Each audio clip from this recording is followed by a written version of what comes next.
Thank you, Temporary Speaker. The rules are there for a reason. Everybody needs to follow them. Nobody is exempt. We are all being asked to do different things, difficult things right now, but we're being asked to do them to save lives.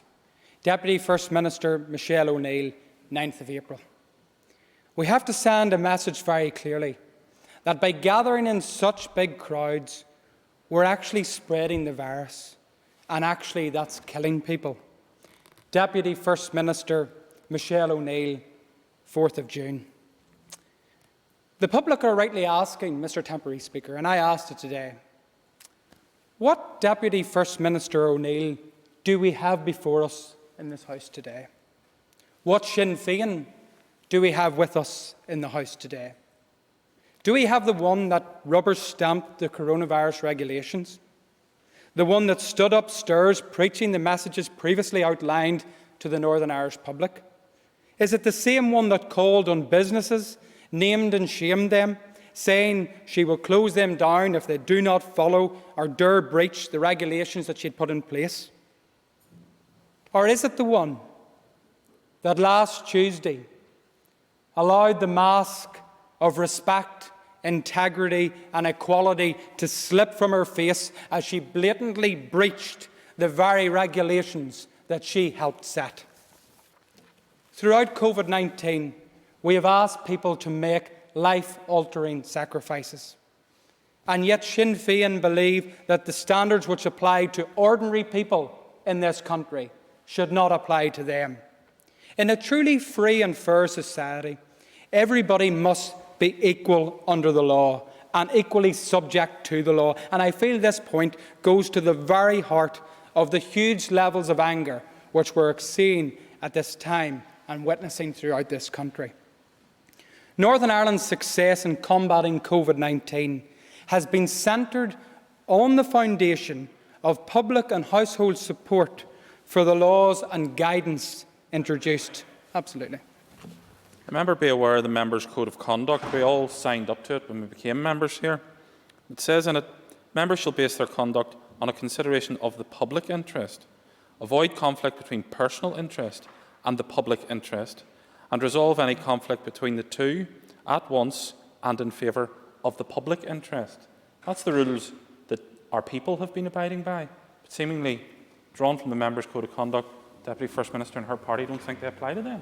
You have an extra minute, Mr Buckley. And I put firmly on the record, as I have done before, that Sinn Féin ministers and members are in breach of both ministerial and Members' Code of Conduct here, and you've quite rightly outlined that point. However, it is clear that Sinn Féin consider themselves above the shared effort and sacrifice made by the country throughout this difficult period. Grieving is universal. We are all human, and we will all be capable of making mistakes.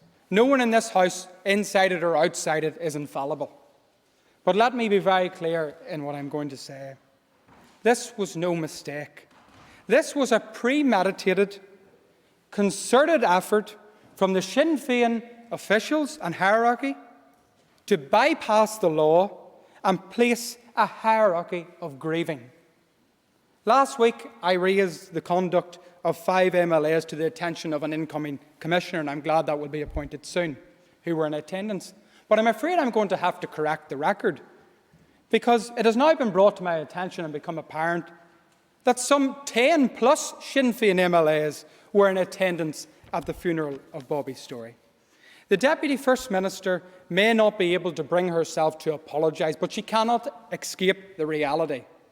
And the reality is that there is widespread sense of outrage towards her and her party colleagues. There are many questions following the Bobby Storey funeral, which the Northern Ireland public rightly deserve answers to. What prior contact was made between Sinn Féin personnel and the PSNI in the facilitation of Mr Storey's funeral?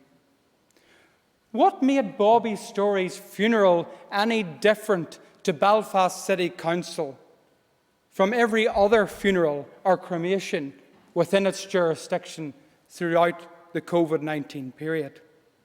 This is more than an error of judgment. You have acquiesced to a hierarchy of mourning and robbed families of the opportunity to say goodbye to loved ones. The entire episode has undoubtedly brought into question the credibility of the Deputy First Minister, and this has been summed up by her failure to take responsibility for her actions and apologise for the hurt caused. I believe that if the Deputy First Minister wants to restore any sense of credibility, she should consider her position and resign. It is the question that has been asked time and time again. If the author of the rules does not feel bound to uphold them, why should anyone else? No, Mr. Speaker, in closing, I want to assert that two wrongs do not make a right. I appeal to all those who may feel that an appropriate reaction to this blatant breach is to disregard the regulations yourself. Please do not. Keep the attention where it deserves to be. Would the member The lives of your loved ones could depend upon it. Thank you, Mr. Deputy Speaker.